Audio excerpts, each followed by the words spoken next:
5월은 가정의 달입니다. 5월이 시작이 되었습니다.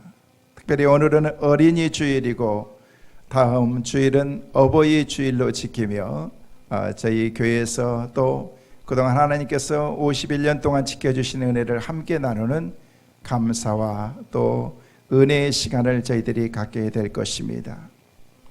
5월은 어린이도 좋아하고 어른도 좋아하는 축복의 계절인 것 같습니다. 코로나로 인해서 사실 코로나19 19년 말부터 시작됐던 그런 그 코로나가 지금까지 우리의 발목을 잡고 있었고 참 많이 움츠렸던 그런 우리의 삶들이 일상생활로 점점 돌아오고 있습니다. 교회들마다 영적으로 회복되어져 가는 그런 모습을 보면서 참 감사하다. 또 우리 성도들이 영적으로 회복되어 가는 그런 신앙의 회복을 위해서 몸부림치는 그런 모습들을 보면서 하나님의 은혜다라는 그런 생각을 갖게 되었습니다.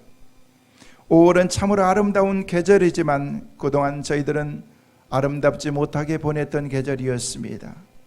잔인한 계절이었습니다.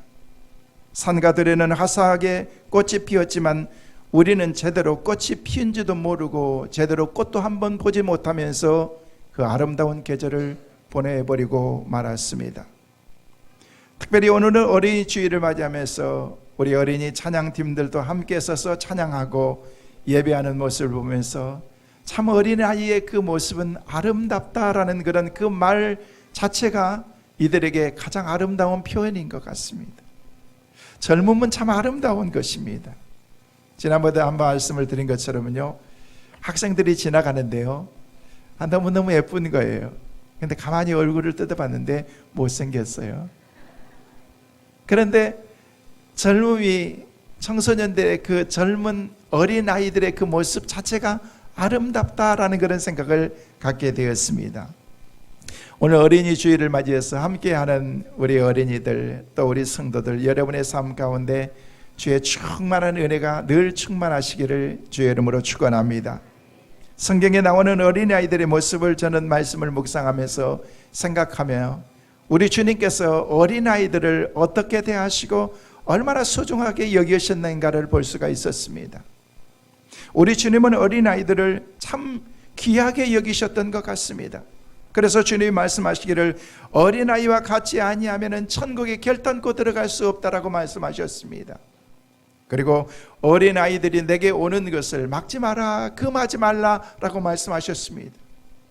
우리 주님께서 많은 그런 사역들 가운데에서 굶주림 가운데 있는 그런 사람들, 많은 사람들을 먹였던 그런 5개의 빵과 2마리의 물고기로 5,000명을 먹이고도 많은 양의 먹는 그런 음식이 남았다라고 얘기합니다.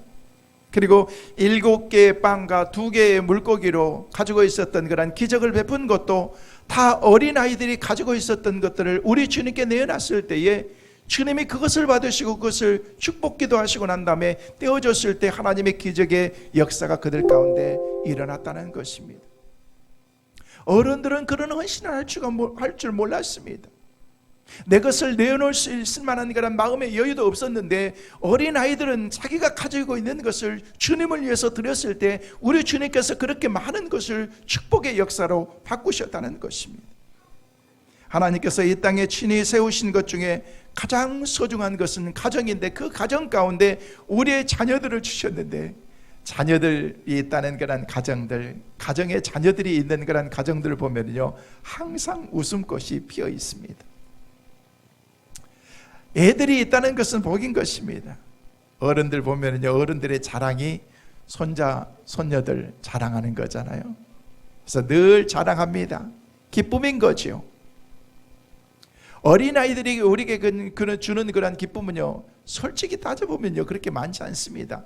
기쁨보다는요 짜증나게 하는 그런 일들이 많은데 그런데도 자녀들을 보면요 기쁨이고 어린아이들이 가정에 있을 때 웃음꽃이 피어나는 것을 볼 수가 있다는 것입니다. 그래서 하나님께서 친히 세우신 것 중에 가정을 세우셨고 그리고 또 하나는 교회를 우리 가운데 세워주신 것입니다.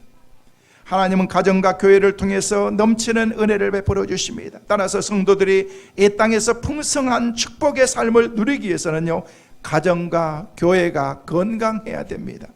저는 오늘 여러분의 참석하신 여러분의 삶이 건강하시기를 주의 이름으로 축원합니다. 여러분의 가정이 건강하시기를 바랍니다. 그래야 우리 교회가 건강할 수 있기 때문에 그렇습니다. 가정이 무너지면 사회가 무너지고 결국에는요 공동체가 무너지고 국가가 무너지게 되어 있는 것입니다.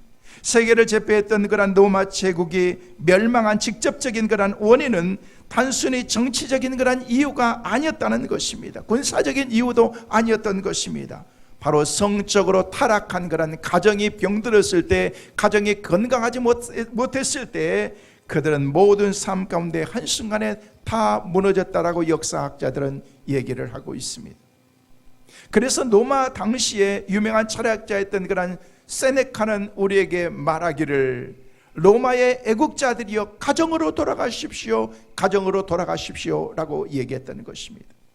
가정이 그만큼 소중하기 때문에 정말 애국하는 것보다 더 소중한 것은 가정을 잘 지키는 것이다 라고 그렇게 얘기하고 있는 것입니다.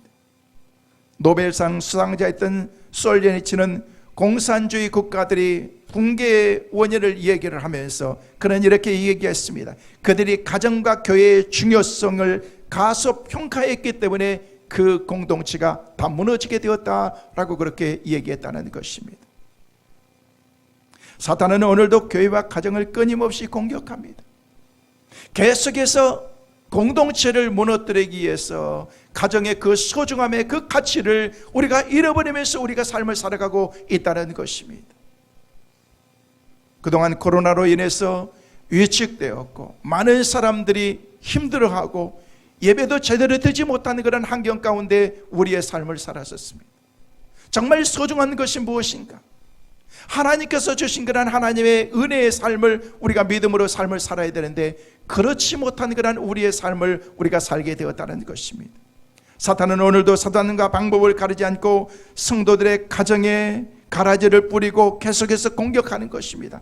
때로는 성격의 차이를 가져다주고 때로는 자녀들의 문제를 가져다주고 때로는 성적인 그런 타락의 삶을 우리 가운데 가져다 주기도 하면서 모든 삶의 영역에 다 침투해서 우리의 삶의 모든 것들을 무너뜨리는 그런 일들을 하고 있다는 것입니다. 행복한 가정을 만들어가는 것은 우리 인생의 가장 소중한 일이기 때문에 그런 것입니다. 마귀는 우리의 가정이 깨지고 무너지기를 간절히 그들은 소망하고 있는 것입니다. 그러나 하나님은 우리의 가정이 예수 안에서 하나 되고 행복한 가정이 되기를 원하고 계시는 것입니다. 저는 여러분의 가정이 행복하시기를 주의 이름으로 축원합니다. 하나님께서 우리를 행복의 가정으로 하나님께서 주신 그런 은혜의 삶을 나눌 수 있는 사랑의 공간으로 우리의 가정을 만들어 주셔야 된다는 것입니다. 근데 이 행복은 그냥 우리에게 주어지는 것이 아닙니다. 행복한 가정은 서로의 노력이 필요하지 아무런 어떤 대가로 지불하지도 않고 우리가 그렇게 살아갈 때 우리에게 행복이 주어지는 것은 아니라는 것입니다. 사랑하는 성도 여러분, 우리의 가정도 마찬가지인 것입니다.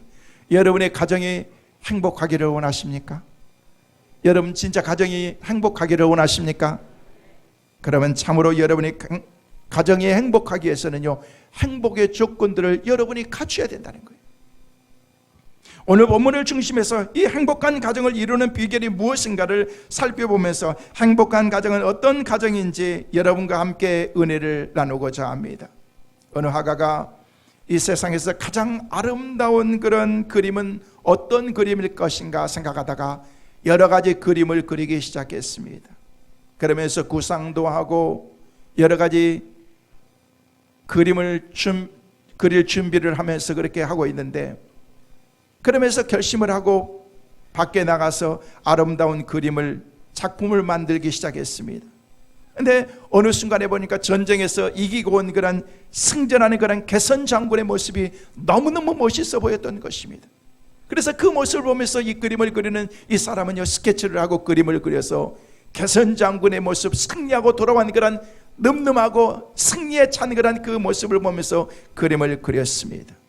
그런데 그 그림은 결코 자기의 삶을 행복하게 하는, 만족해 하는 그런 그 그림이 아니었던 것입니다. 마음에 들지 않았던 것입니다.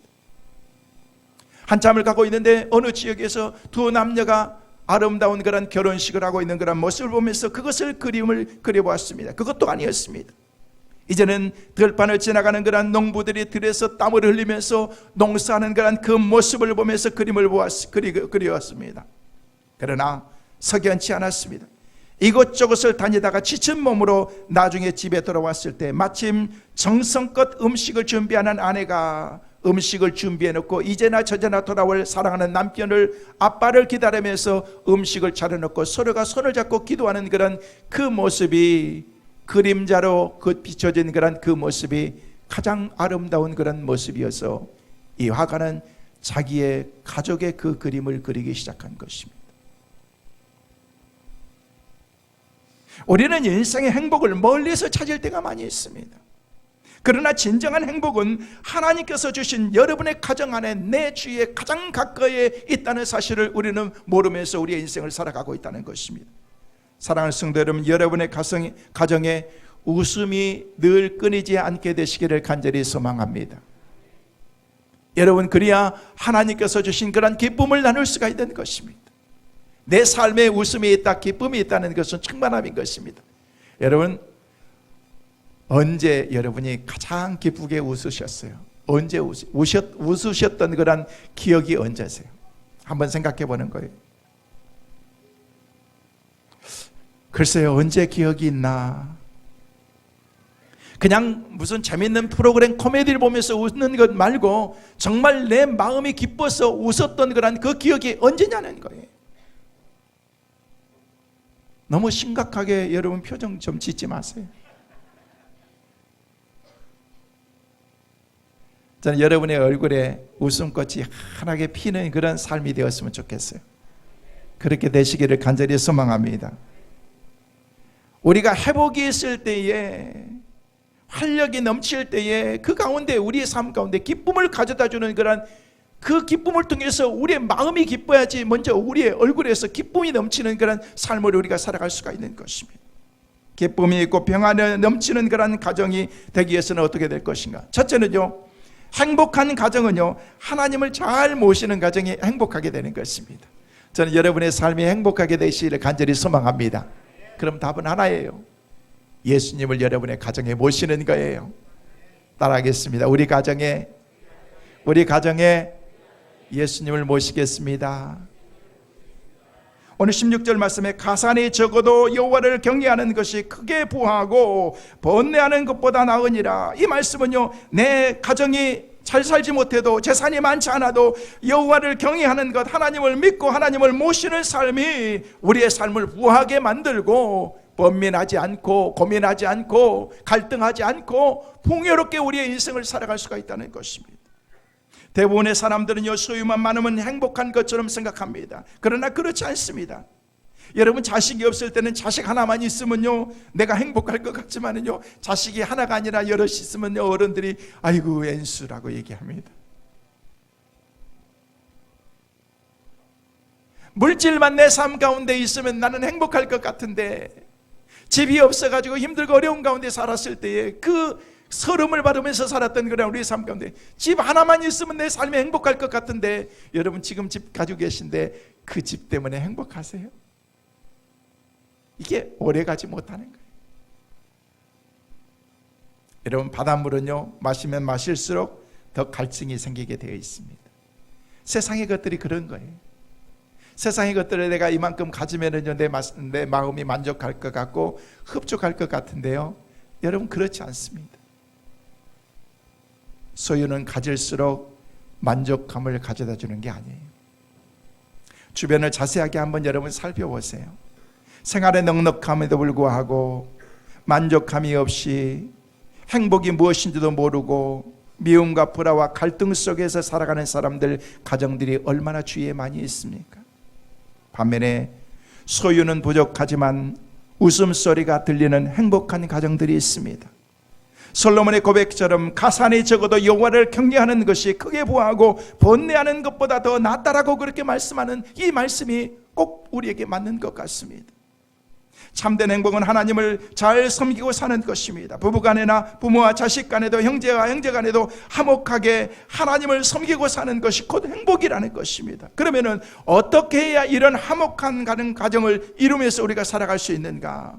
거기에는 우리의 노력도 필요한 것입니다. 그러나 무엇보다도 하나님께서 중심에 우리의 삶 가운데 계셔야 된다는 것입니다. 성경에 하나님으로 중심으로 삶을 살았던 그런 사람들이 많이 있습니다. 특별히 우리가 잘 아는 노아의 삶을 보면은요, 노아의 가족들은요, 부모님과 자녀들과 그리고 후손들까지도 120년 동안 방주를 지었다라고 얘기하고 있습니다.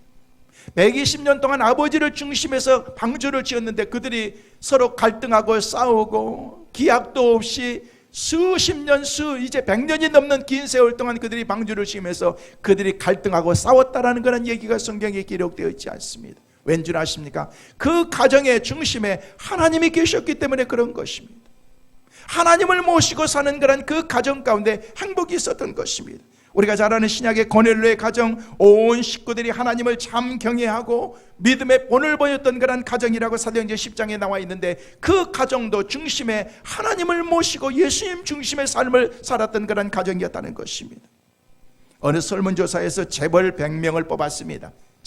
제일 잘 사는 사람 100명, 그리고 지식인들, 세상에서 제일 공부를 많이 한 사람 100명, 200명을 뽑았습니다. 그들에게 앙케이트를 조사했습니다. 지금 당신들은 행복하십니까? 라고 그렇게 물어봤습니다. 그랬더니 그 가운데서 무려 85% 이상의 사람들이요, 나는 행복하지 못합니다, 나는 불행합니다 라고 그렇게 얘기했다는 거예요. 세상적으로 모든 것을 다 갖추고 있고 평생 자기들이 가지고 있는 그런 그 돈을 다 쓰지도 못하면서 살아갈 수 있는 그런 부유함의 삶을 살고, 세상 사람들이 가지고 있지 않는 그런 엄청난 재산을 가지고 있었고, 그리고 많은 것을 배운 사람들이었지만 그들의 삶은 행복하지 않는다는 것입니다. 여러분, 행복은 소유가 많고 적음에 있는 것이 아니라는 것을 우리에게 얘기해 주고 있는 것입니다. 따라하겠습니다. 행복은 내 마음속에 있는 것이다. 믿으시면 아멘. 내 마음에 따라서 행복 불행이 거기에서 결정이 된다는 것입니다. 그래서 잠언 15장 13절 말씀에 마음의 즐거움은 얼굴을 빛나게 하며 마음의 근심은 심령을 상하게 한다라고 얘기하고 있어요. 잠언 15장 15절 말씀에도 마음이 즐거운 자는 항상 잔치집 같다라고 그렇게 우리에게 말하고 있다는 것입니다. 여러분, 우리의 삶이 잔치집과 같은 그런 초상집 같은 그런 삶을 살아서 안 되지 않습니까? 어제도 우리 교회 집사님 어머님이 돌아가셔서 성도들과 함께 장례식장에 가서 예배를 드리고 입간식을 하고 성도들을 위로하고 왔습니다. 근데 가보니까요, 말 그대로 초상집이에요. 초상. 주위 사람들이 다 암울하고 다른 방들도 보니까 힘들어하고 그런 모습들을 보면서, 야, 이건 진짜 초상집이구나. 근데 잔치집 가면은요, 늘 기쁨이 있습니다. 행복이 있고 사랑을 함께 나눌 수 있는 그런 그 공간이라는 것입니다. 성도 여러분, 여러분의 가정이 신앙의 가정으로 행복한 그런 가정이 되어야 되는데, 특별히 여러분의 자녀들에게 하나님을 잘 섬길 수 있는 그런 신앙을 여러분 자녀들에게 가르쳐야 되는 것입니다. 성도 여러분, 여러분 주변을 돌아보십시오. 얼마나 오염이 되었습니까? 세상 것들이 얼마나 우리의 마음을 다 빼앗아 갔습니까?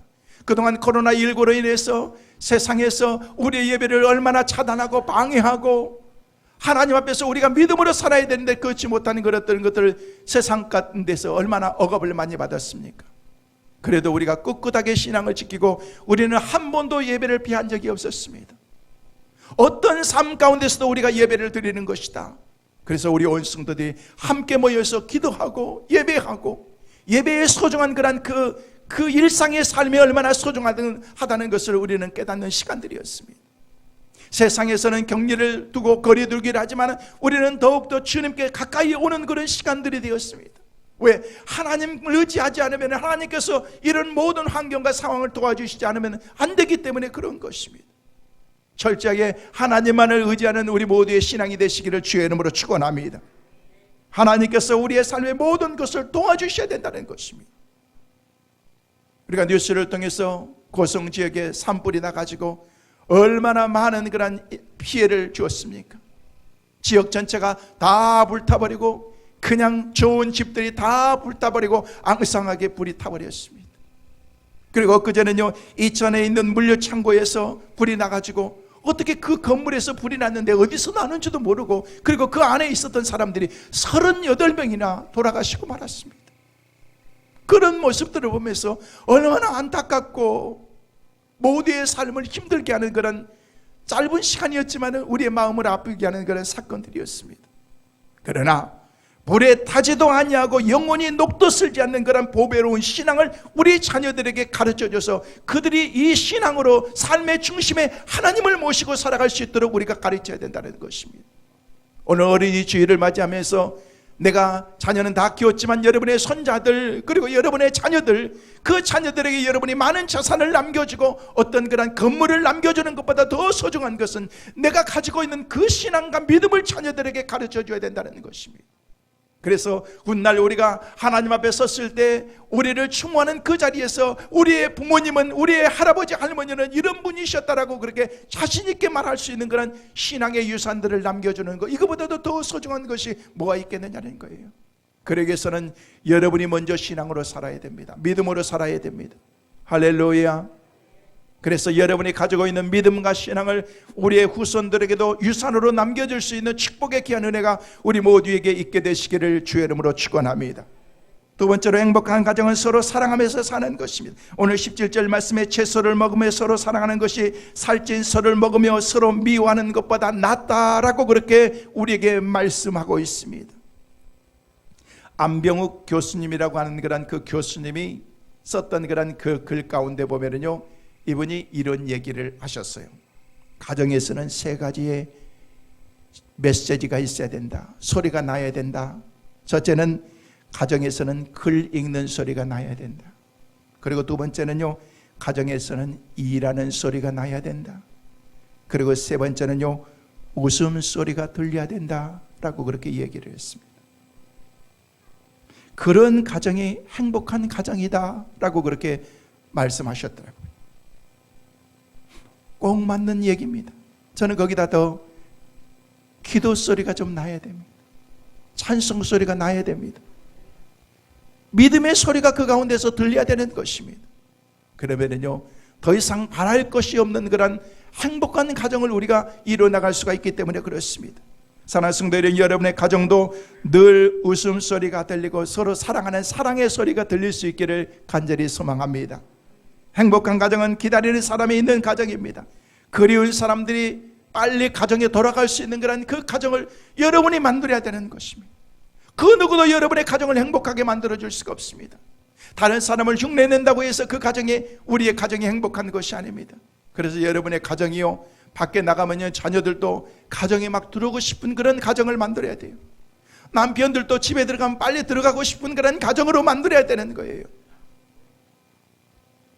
아내들이요, 아멘도 좀 해봐요. 할렐루야.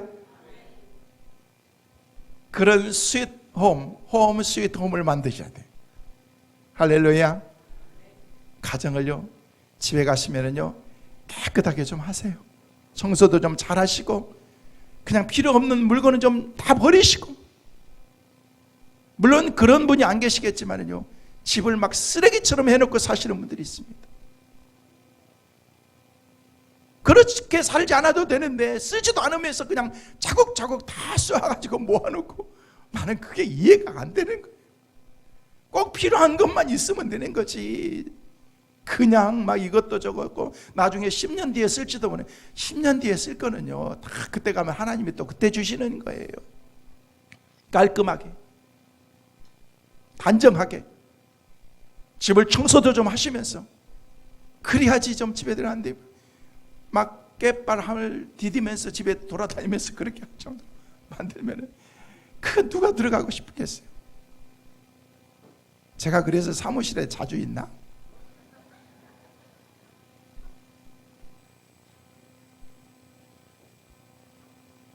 성도 여러분,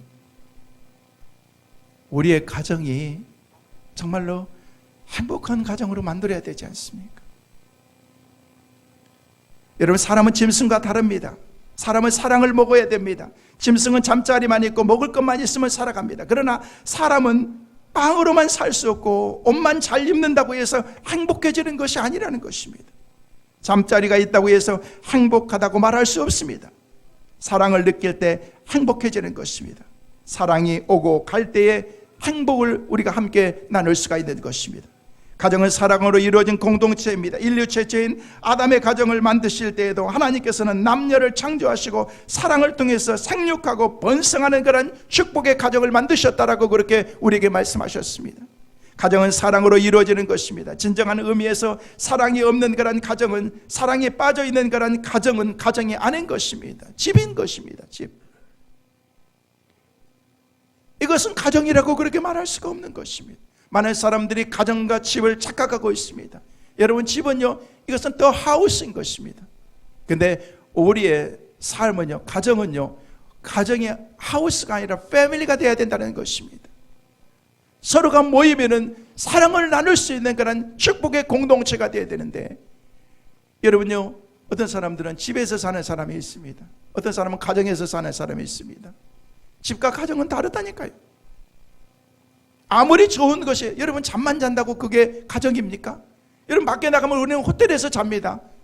근사한 그런 숙소에서 우리가 살면서 야, 스윗하다, 좋다, 멋있다, 그렇다고 해서 야, 여기가 우리의 가정이다라고 얘기하는 사람은 아무도 없습니다. 나 여기서 한 몇 달 동안 살고 1년 동안 살아야 되는데 여기가 우리의 가정이다라고 얘기하는 사람은 아무도 없습니다.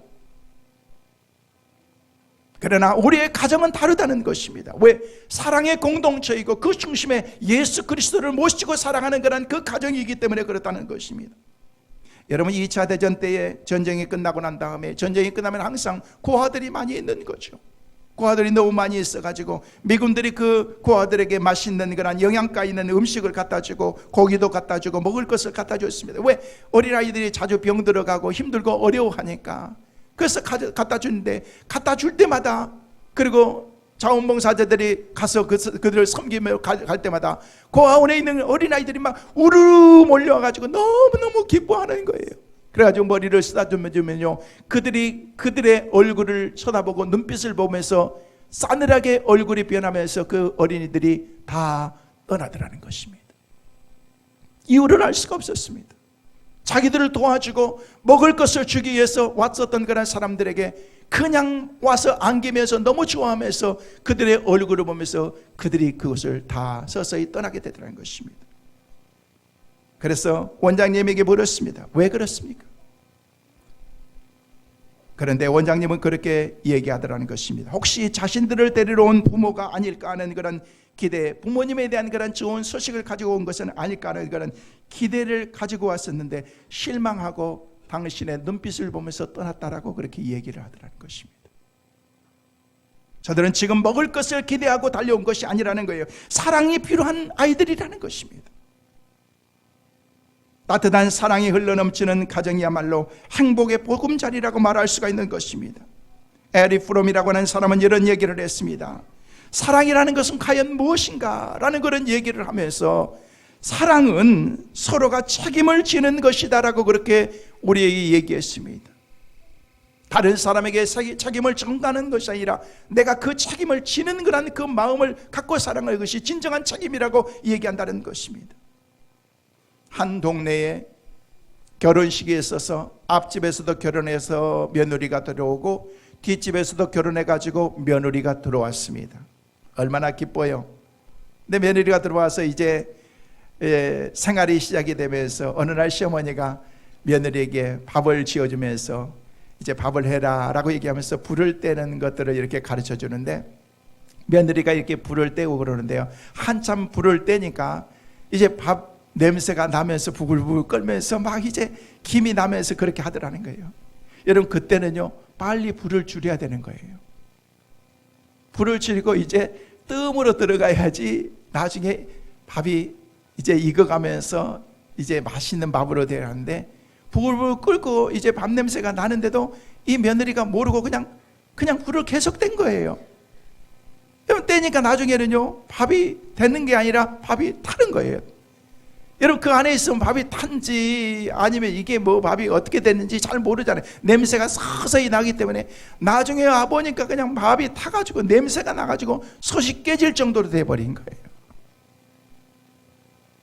아유, 지금 큰일 나지 않습니까? 며느리가 어쩔 줄 모르고 있는데 시어머니가 와서 그 모습을 보면서 얼마나 기가 막히겠어.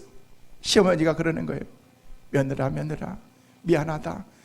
이렇게 밥이 많이 타버린 거는 내가 물을 너무 조금 넣은 것 같아 라고 그렇게 하면서 어쩔 줄 모르는 그런 며느리를 이렇게 쓰다듬으면서 괜찮다라고, 또 하면 되는 거지, 솥은 상하면 다른 솥으로 하면 되는 거지 라고 얘기했더니, 그 옆에 있던 시아버지가 그 모습을 보면서 와가지고 며느리한테 얘기를 하더래요. 아니다, 내가 부엌에다 나무를 조금만 갖다 놨어야 되는데 너무 많이 갖다 놔가지고 네가 그냥 대책 없이 막 뗀 거야. 그때 그 모습을 보고 있던 그런 그 신랑이, 아니에요, 내가 물을 조금만 길러왔어야 되는데 내가 물을 너무 많이 길러다 놓은 것 같아요. 너무 조금 길러다 놓은 것 같아요. 다 자기 책임으로, 괜찮다고, 내 책임이다 그러게. 근데 뒷집에서도 밥을 해가지고 그 며느리도 밥을 데웠어요. 밥을 데웠는데 시어머니가 하는 얘기가, 너는 시집에서 뭘 배웠니? 시집 오기 전에 아무것도 배우지도 않거든.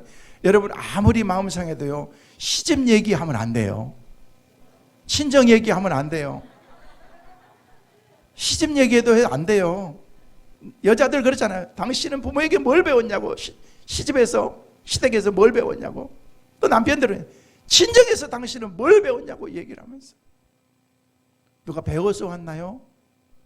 다 와서 배운 거지. 저희 아내도 저한테 다 배웠어요. 그러면서 사는 거지. 요즘에는요, 네이버가 다 가르쳐 주잖아요. 너무 걱정할 필요 없어요, 여러분. 다 책임을 돌리는 거예요. 여러분, 시집 얘기하면 꼭지가 돌잖아요. 시어머니가 그러니까 얼마나 며느리가 꼭지가 돌았어요. 그렇게 따졌겠죠.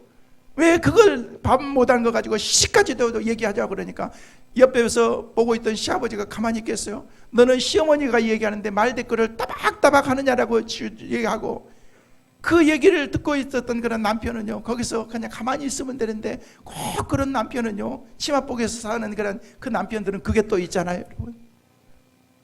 여러분, 어떤 가정이 행복한 가정이라는 것을 우리는요 다 알고 있습니다. 이번 주에 숙제로 드릴 테니까 집에 가서 풀어가지고 오세요. 과연 우리 가정은 어떤 가정인가? 나는 어떤 삶을 살아가고 있는가 우리가 생각해 봐야 된다는 것입니다. 만 아니라 두 번째는요, 사랑은 서로 주는 것입니다. 주는 것입니다. 서로 나누고 주는 것입니다. 베푸는 것입니다. 어느 날 신앙생활하는 그런 이 사람이 천국이 너무 그리운 거예요. 궁금한 거예요. 그래서 하나님께 기도했어요. 하나님, 나한테 천국 좀 보여주세요. 천국. 여러분, 기도를 잘 하셔야 돼요. 천국을 보여달라고 그러지 천국장 보여달라면요, 천국을 보여달라고 그러니까 하나님께서 어느 날 꿈속에서 그에게 천국을 보여주시려고, 야야 나 좀 따라가자. 그래서 자기 골목을 지나가지고, 길을 지나가지고 하는데 어느 집을 딱 들어가시더라는 거예요. 집을 딱 여는데 가만히 열다 보니까요, 그 집이 우리 집인 거야. 근데 딱 열어서 보니까요, 그 안에 있는 그런 가족들이 완전히 해골이 돼가지고 쫙 말라가지고 그런 모습을 하고 있더라는 것입니다. 근데 그 식탁에는요, 진수성찬이 차려져 있고 김이 모락모락한 그런 음식이 차려져 있는데 그들은 먹지도 못하면서 굶주린 가운데 있더라는 것입니다. 근데 가만히 봤더니 모두가 다 젓가락을 쥐고 있는데, 그 젓가락을 쥐는데 이 팔이 굽혀지지가 않는 거예요. 그래서 젓가락을 쥐기는 짚는데 오지를 못하고 있는 거예요. 먹지를 못하고 있는 것입니다. 그래가지고 해골이 돼가지고 눈에 도끼가 있고 그렇게 삶을 살아가고 있다는 것입니다. 그 가정을 보여주고, 지 가정을 보여주고, 또 다른 곳에 가가지고 다른 가정을 보여주는데, 똑같이 집을 여니까요, 그 집에도 음식이 차려져 가지고 있는데 거기에 있는 그런 자녀들과 가족들은요, 얼굴이 보동보동하면서 여러분의 얼굴처럼 달빛처럼 그렇게 밝더라는 것입니다. 그래서 가만히 봤더니요, 그들도 똑같은 젓가락으로 집어가지고 앞에 있는 가족들에게 내가 먹고 싶은 것을 다 먹여주면서 서로 기쁘면서 그렇게 살고 있더라는 것입니다. 하나님께서 그 모습을 딱 보여주는 거예요. 천국은 주는 거예요. 천국은 베푸는 것입니다. 나누는 것입니다. 나 혼자만 잘 먹고 잘 살고 그런 삶이 아니라 하나님께서 주신 그런 은혜 가운데에서 서로 나누면서 사는 그런 삶을 우리가 살아야 된다는 것입니다. 그런 천국의 삶이 우리 가운데도 있게 되시기를 주의 이름으로 축원합니다. 마지막으로, 행복한 가정은 열심히 일하면서 꿈을 소유하는 그런 가정인 것입니다. 오늘 19절 말씀에 게으른 자의 길은 가시 울타리 같으나 정직한 자의 길은 대로니라 라고 그렇게 말하고 있습니다. 게으른다는 것은요, 성경에 악한 것이다라고 얘기하고 있습니다. 악하고 게으른 종아라고 그렇게 말씀하신 것처럼 우리의 신앙도 부지런해야 돼요. 자녀들에게도 부지런을 가르치세요. 성실을 가르치세요. 여러분의 신앙을 가르치고 자녀들에게 여러분이 예배의 소중함도 가르쳐야 되는 것입니다. 이번에 코로나19로 해서 모든 교회들이 예배를 파하고 그러는데 안깨 들어줬어요. 왜 못 오게 된다? 그 원인은 부모 때문이었다는 거예요. 부모들이 안 보내는 거예요. 여러분, 그래가지고 신앙을 어떻게 여러분이 훈련시키시겠어요? 어떤 환경과 상황 가운데 있어도 예배는 포기할 수 없다. 그것을 여러분이 가르쳐야 되는 거죠. 설령 죽는 한이 있다고 할지라도 우리가 하나님 앞에 나가서 예배하면서 죽어야 된다는 것들을 우리가 신앙처럼 우리가 그들에게 가르쳐야 된다는 것입니다. 신앙이 얼마나 소중한 것인가를 그들에게 가르치고, 그리고 그들에게 열심히 있는 그런 그 열심이 무엇인가를 가르쳐야 되는 것입니다. 우리 부모님들도 계시고 할머니 할아버지들도 계시고 또 우리 자녀들도 있는데 열심히를 다하고 부지런하도록, 여러분 그 가운데 하나는요, 예배 시간 늦지 않도록 가르치는 거예요. 11시 예배다 그러면은요 10시 50분까지는 교회 가야 된다. 9시에 애들 예배다 그러면요 8시 50분까지는 네가 교회 가서 기도해야 된다. 그런 걸 가르쳐야 되는 거예요. 여러분, 충성됨이라는 것은 다른 게 아니라는 거예요. 조금만 더 부지런을 떠면 충성되는 거예요. 직장에서도 그렇습니다. 여러분이 9시에 출근하면은요 늦어도 8시 59분까지는 가서 도장을 찍고 그 자리에 앉아 있어야지 충성된 거예요. 막 부지런하게 열심히 했는데 9시 1분에도 자겠는데 그 사람은 1분 때문에 그 사람은요 충성스럽지 못한 사람으로 찍히는 거예요. 단 1분 차이인 것입니다. 자녀들에게도 성실을 가르쳐야 돼요. 부지런을 가르쳐야 돼요. 열심을 가르쳐야 되는 것입니다. 왜? 거기에 행복이 있기 때문에 그런 것입니다. 어느 노인이요 과일나무를 열심히 심고 있더래요. 그래서 이웃 사람들이 지나가면서 얘기했어요. 할아버지 무슨 그 나무를 그렇게 열심히 심으세요? 라고 얘기했더니 할아버지는 따먹지도 못하실 텐데요 라고 얘기했더니 할아버지가 그런 얘기해요. 지금 내가 따먹고 있는 저 나무는 우리의 선친이 심었던 나무를 내가 따먹고 있는 걸세. 내가 심고 있는 이 나무는 우리의 손자 손녀들이 앞으로 후대에 따먹을 나무라네 라고 얘기하더라는 것입니다. 여러분, 1년을 위해서는 곡식을 심고 10년을 위해서는 나무를 심고 100년을 위해서는요 사람을 키우고 훈련하고 심으라는 그런 얘기가 있습니다.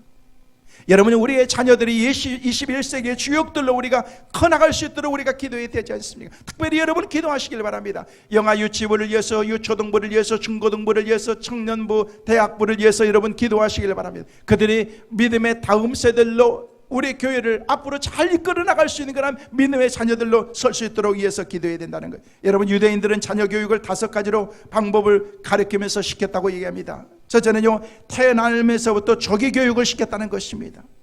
여러분, 우리가 잘 아는 모세를 키웠던 그런 그의 어머니 요게벳은요 젖을 떼면서도 계속해서 젖을 먹이면서도 너는 애굽 사람인 것을 잊어버리지 마라. 네가 지금 왕궁에 살지만 네가 애굽 사람의 피가 네 안에 히브리 민족의 피가 흐르고 있다는 것을 잊어서는 안 된다라고 얘기하면서 너는 장차 이 히브리 민족을 네가 구원해야 된다라는 것을 어렸을 때부터 심어줬다는 것입니다. 훗날 커서 그는 애굽 바로의 왕자의 호화로운 자리를 떨쳐버리고 고난받는 백성을 이끌고 애굽에서 나와서 광야를 이끌어 나가는 그런 이도한 지도자가 될 수가 있었던 것입니다.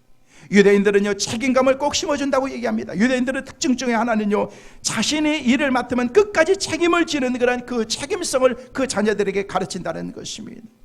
세 번째는 그들은요 협동 정신을 교육한다고 얘기합니다. 유대인들은 어느 나라에 살아도 가난한 사람들이 거의 없습니다.